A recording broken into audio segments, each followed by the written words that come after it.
Historically, the purchasing of our raw materials is all part of the planning process. Each supplier will have a different lead time for their materials, and we will work hard to have all the materials needed in the shoe production arriving around the same time.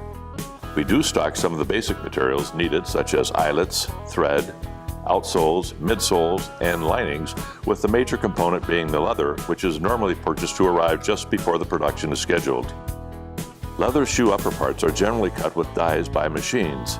This is far from an automatic process for a number of reasons. Even the finest piece of leather may be marked with a scar or other blemish marks on the hide, and the person doing the cutting needs to closely inspect the hide to ensure that they have chosen the best part to make the pattern cut.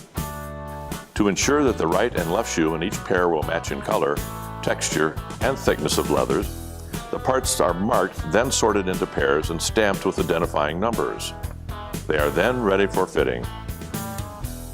Important for comfort as well as for appearance, skiving is among the more highly skilled fitting operations. Its purpose is to reduce the thickness of the edges of the leather upper parts, which are to be folded or which to be lapped over, otherwise joined to another part. The skiving machine cuts a bevel on the flesh side at the edge of the leather as the operator guides the upper part past the rapidly rotating razor-sharp knife.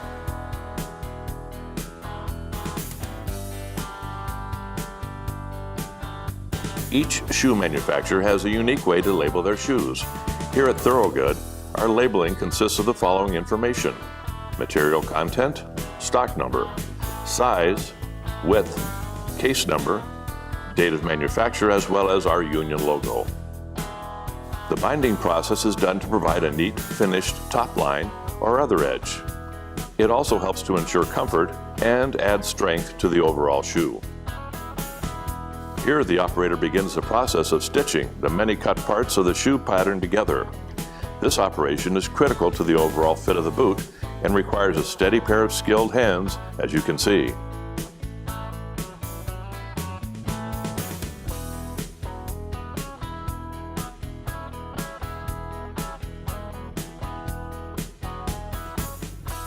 The number of different steps included in this group may range from more than 60 to as few as 15. In addition to the progressively assembly of the various upper parts by stitching, these fitting room operations require a keen eye for the details involved.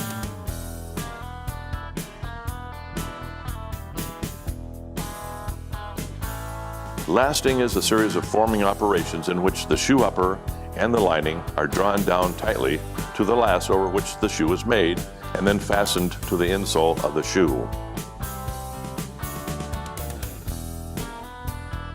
The shoe upper and lining must be properly conformed to the last in order that the tension or stress on the upper will be evenly distributed, and the upper and the lining will be smooth and free from wrinkles when the last is removed.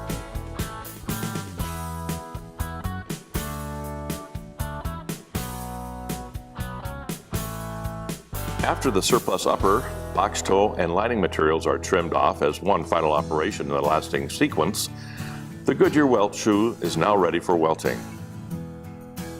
The welt strip of leather or other material is sewn to the insole rib with a strong, flexible chain stitch seam called the inseam, which passes through and firmly fastens the welt and upper and the lining to the insole rib.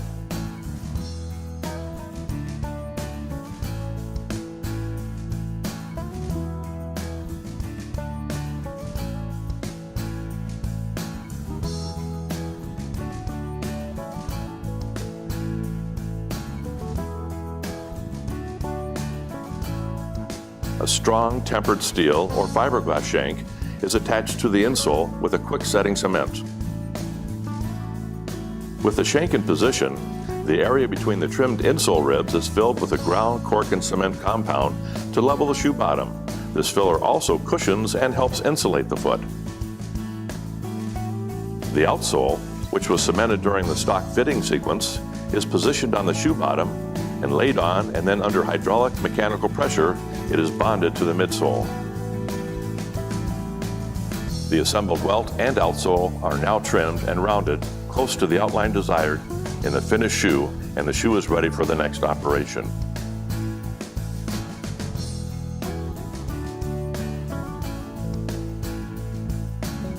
While the upper finishing methods vary somewhat, both cement and Goodyear welt shoes are cleaned, finished, polished, and sprayed in preparation for final inspection and packing.